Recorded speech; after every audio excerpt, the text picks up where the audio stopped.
Good morning. You don't know that something is going to change you until it does. I wrote this on the 1-year anniversary of a group of 13 brothers and sisters boarding a plane and returning to the United States after spending 14 weeks in Costa Rica. This family was not made by blood or by choice, but forged by shared experiences and inexplicable bonds. We didn't choose each other, but I wouldn't trade my Costa Rica family for anything. For those of you who don't know me, my name is Amanda Jacobs, and in 6 days' time, I'll be graduating with my Bachelor of Arts in Spanish with a concentration in multi-age education from Mount Vernon Nazarene University. This is a fancy way of saying I want to teach Spanish. One of the requirements to fulfill my degree was to spend a semester studying abroad in a Spanish-speaking country. Let me tell you that I did not go willingly.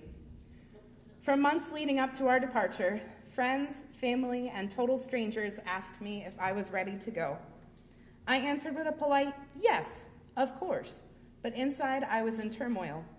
I had never left my family or my home for so long a period of time, and there was absolutely not a chance of returning for even a weekend off.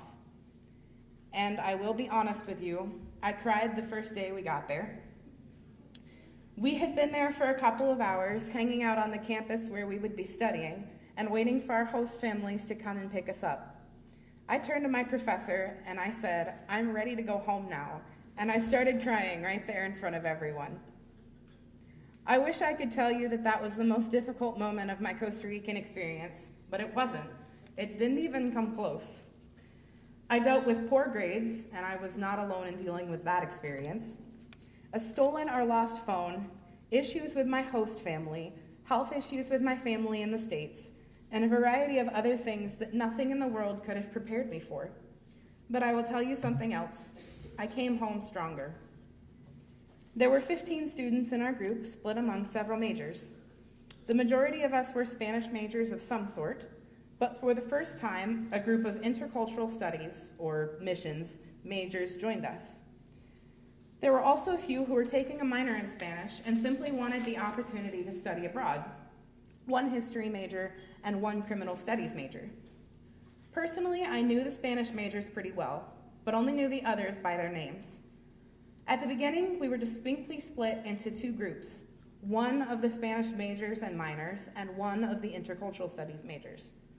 Over the course of the semester, we went through things that I've never experienced with anyone else. We fought occasionally. We laughed and cried and grew together. By the end, we were a family. Dysfunctional perhaps, but a family nonetheless. I want to talk for a few moments about one specific person that I met in Costa Rica. We were required to spend 90 hours volunteering over the course of the semester. One of these opportunities was through an albergue. An albergue is like an orphanage, but beyond taking children without parents, they also accept children whose parents are unfit or imprisoned, as well as children off the streets. At the albergue, we worked with a group of 7 or 8 kids consistently, and one of them was a baby named Embis. I am still amazed at how much he grew while we were there. He could barely walk when I arrived and was running by the time I left. For some reason, my heart went out to this boy from the first moment I met him. I'm sorry, it's very hard for me to talk about him without crying. He became my favorite part of the week. I couldn't wait to get up on Wednesday mornings and go see him. I miss him more than I thought it would be possible to miss a boy who can barely speak at all, much less one who doesn't speak the same first language that I do. I never found out his story. I don't know why he was there, whether he'd lost his parents or whether they were just somewhere else. I just know that he needed me, and probably that I needed him even more. And to this day, saying goodbye to Embis is one of the hardest things I've ever had to do. I could probably go on talking about Costa Rica for ages if you would let me. And if you ever do want to discuss it, please let me know. I will talk your ear off and show you pictures all day long. I try my best to honor my experiences there when the opportunity arises. The skirt I'm wearing, by the way, is a typical skirt worn for folk dances in Costa Rica, and I wear it whenever I can. The point of everything I've said is this: You don't know that something is going to change you until it does. I didn't know Costa Rica would change my life, but it did, and there's nothing that can take that away.